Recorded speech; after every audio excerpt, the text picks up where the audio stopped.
Tak, jaké máš první dojmy?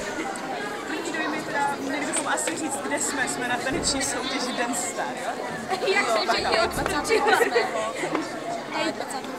2015. Asi tak 12. Já nevím, prostě po lete. Moje první dojmy, no, asi jsem nervózní. Ale jenom trošičku, protože tam jsou jenom 3 skupiny naší kategorii. Naší kategorii jsou jenom 3 skupiny, což je úplně úžasné a perfektní. Říkala jsem si, že jestli to bude v nějaké velké tělocvičně, ta soutěž, takže se totálně ztratíme, ale za náma je úplně úžasný takový útulný malý parket, takže doufám, že vynikne všechno to, co má vyniknout, až to bude prostě úplně parádní a že porota, která sedí normálně za náma, tak prostě. A úplně úžasně to bude klouzat, takže se na to srdíčko fakt těším.